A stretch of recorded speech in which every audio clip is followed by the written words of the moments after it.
once you get out of your car in the parking lot and cross that threshold at the beginning of the dock, you feel a calmness and less noise, almost no noise, and you start seeing most of these houses are occupied by artistic types or people who have artistic inclinations, and so you start seeing how their projects are going, and then you walk into your house and you've got your own little magic wonderland of your own.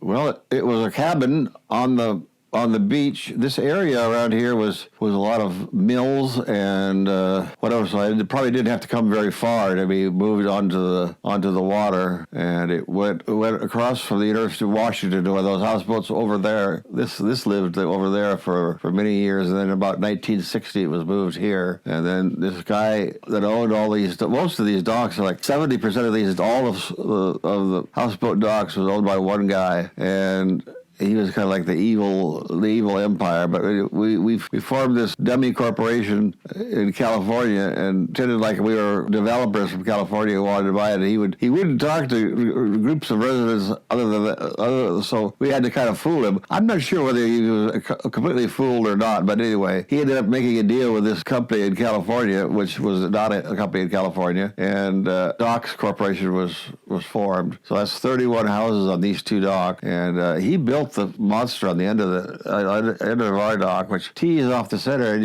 if you get into a lot of houseboats, if you realize that that's my front door with my front French doors, I could in the old days look out and see boats go by. So by putting that tee, building a tee on the end, which he could do because he owned the place, was kind of unfortunate. This houseboat is not very well heated. As you can see, the bottom part of those French doors right there, you can see light through there. And all over this house, there's places where it leaks in like that. So if it's super cold, if it gets below 28 or so, for Seattle, that's super cold. It's a project that you never really get done. It's space heaters and floor heaters working 24 hours a day, and they can't keep up. It was built in 1914. We had it surveyed when we bought it. Supposedly has good bones, but it's like I say, there's no insulation between the walls and the outside, and it's not a deluxe building even for the time period that it was built. But I loved it. We loved it. It was owned by an Alaska Airlines stewardess before that. The stewardess had done a lot of like the work that's done in the bathroom and the kitchen, all that kind of rough stuff that was down there with all those shelves exposed and everything. That was something that the stewardess had built.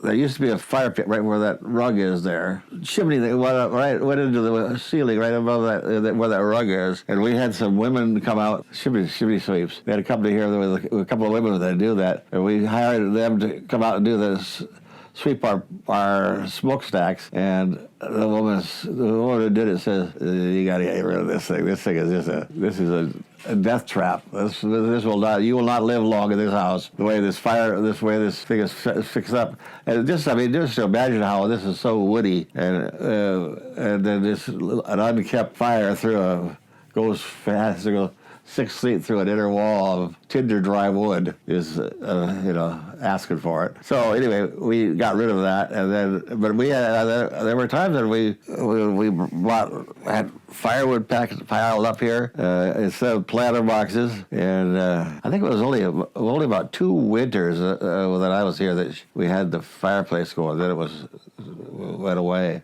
And this house was like one of the last around here of this old-fashioned one-story cabin, basically, built out of the logs.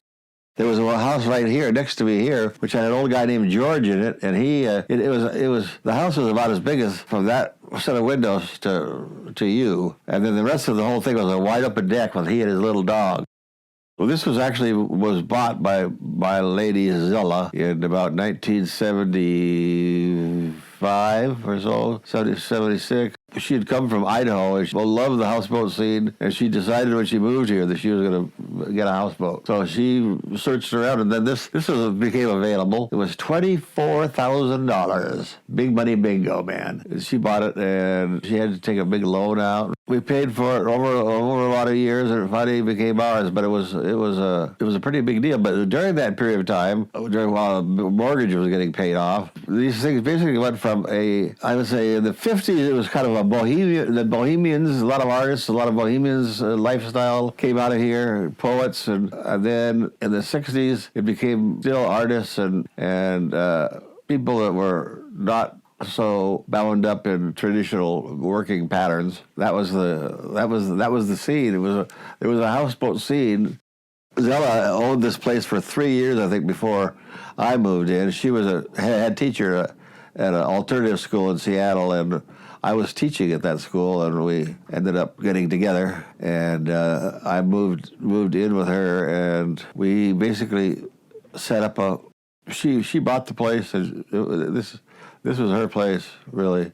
We developed over the years a relationship very much like a husband and wife, and in the year 2009, we signed up for something called the Secretary of State had a thing for domestic partners, where you could get a license or you get a certificate from the Washington State that you were official partners, which was something we did kind of as on a lark. It's kind of like when I stayed in Mexico, and I realized after lying in this crummy house for 3 weeks and doing nothing except for reading books and listening to the music, that was it. That was the answer. It was listening to the music and reading books. And it wasn't, I mean, I could just go in and flop down on the bed and go to sleep at night, but that was the secret of the place. I was just completely relaxed and completely living in the hammock world. And I think the moment that I had is after living here for a few years, and Zella and I's relationship kind of leveled out we agreed on things almost completely, all kinds of, we both went to the movies every week, and we did all kinds of stuff together. Just the quietness and the neighborhood and the neighbors, and after a few years you realize this is different than most of the city, and it's wonderful. And it's not something that you automatically get or you feel. Is something that takes some time to kind of work through your thick skull. We both loved Mexican food, and we went one New Year's Eve. Zella and I went to Mexico City, which was a very strange place to go on New Year's Eve. The whole city of Mexico City goes to Zihuatanejo or Cancun or something over the holidays. So it was very, very not busy. But a few years later than that, my friend at American Music, where I was working at by then, told me about a friend of his who had found a place called Zihuatanejo. And we made reservations for a place there and ended up spending a couple of weeks at a place there. And then when we were about ready to finish our vacation, Zella basically said, why don't you stay down here and have 2 or 3 months by yourself? Well, I don't know if I deserve this sympathy, but I had just come through a lot of bringing up children and taking care of schedules and teaching school and coordinating with an ex-wife that I did not get along very well with. So it was such a wonderful thing to have that time alone. That became our pattern of living for about 5 years after that. So we would come down for Christmas, and then I would stay down for a couple of months by myself, and then go back home again. It was during that, when I was in Mexico, I was first living on this Casa La Playa, which is there, $14 a night, a real crummy place, but it was on the beach in downtown Zihuatanejo. And after about 2 weeks, when I first saw this apartment, I thought, this house for rent, I thought, this is a real shithole. And it was. I mean, it was just bare cement walls and exposed plumbing and open rickety-rackety fan. But after about 2 weeks, being in the hammock and reading books and listening to music and not thinking about much else, I realized that I was in heaven. I was in the perfect place. I've always considered myself kind of not an artist, but an art consumer. I'm happy to be in that role. My best friends in Mexico was a Mexican woman, Natalia, and her Norwegian boyfriend, Stein, and they lived in a building which had been a hotel, a bodega, and a hotel in downtown Zihuatanejo, right on the water. The mother had brought the family up in that house. Stein and Natalia had 2 shops, one a shop of clothing and indigenous art, and the other La Zapoteca, a store completely of rugs from Oaxaca, made by the Zapotec Indians. I just liked the rugs, and I liked some of the stuff in the store.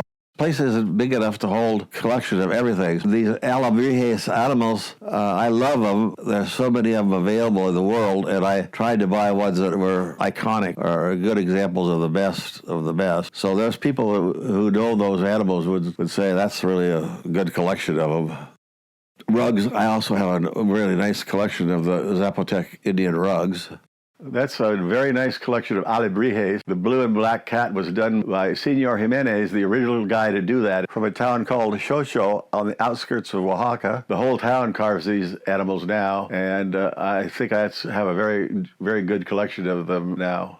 My lady Zella was a graduate student in Pocatello, and she was friends with a lot of people in the art department. She kept those artist friendships for the rest of her life. She and I had very similar tastes in art, and it was one of our joys of being together. I used to drive around Lake Pátzcuaro on Sundays, and one day I came into this village called San Francisco Uricho, and they were having a traditional ceremony. These boys dressed up like conquistadors and women, and they would go from house to house. Some of the people in the group would go into the house and bless the house's Madonna, and there was a band that was playing with them, and it was really a joyful ceremony that I was lucky to be the only gringo photographer there. My father went to Japan before World War II, and then in the 60s became president of the Japan-American Society. He was given this kabuki in a box.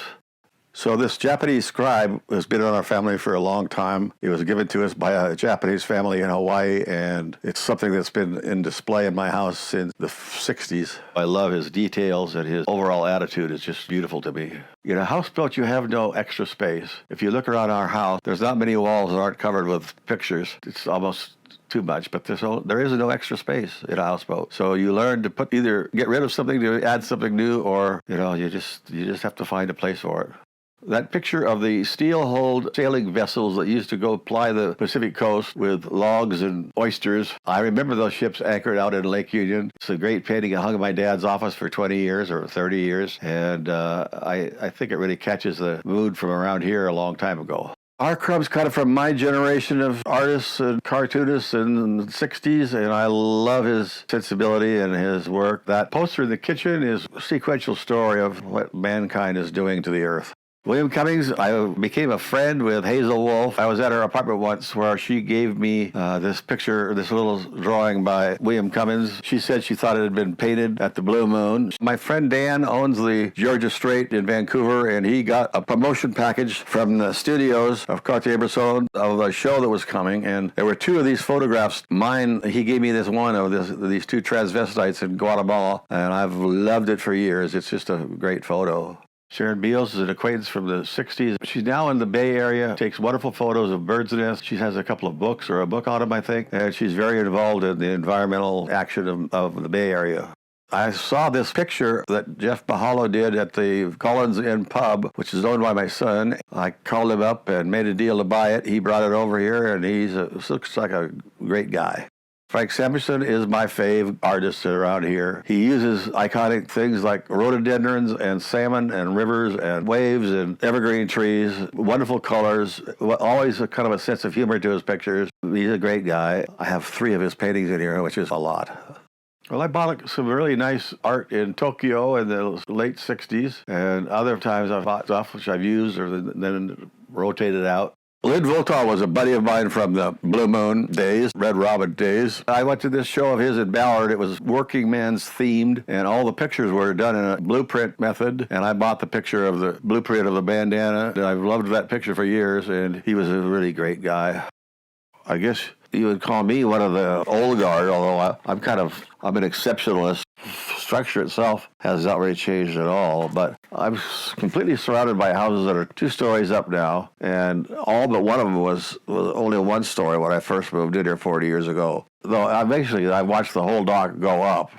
And that's because the value of the property has become so outrageously high, so amazing amount of value added. And that's because it moved from those working people and those who used to live here, became lawyers and architects and college professors. Well, people who own houseboats, especially on Lake Union, are very popular on the 4th of July. one of the early years of the Fat Tuesday, and Michelli had a sausage sandwich place down there, and he gave me, I worked there for the day, frying up Italian sausages for his sandwiches, dipping into the wine the whole day. So by the time the day was over, I was pretty well plastered and came home. There was all these people in here, party members, half of them Zella's friends from school and half of them my friends. And I remember it was a really wonderful day of talking about possibilities of the school system and general life philosophy stuff. But when I came home, I wanted to get this layer of grease off my body. I felt like I had been dipped in pig grease. So I walked through the house and I just started peeling off my clothes. And by the time I got to there, I pulled off my shorts and I dove into the lake. And it was like a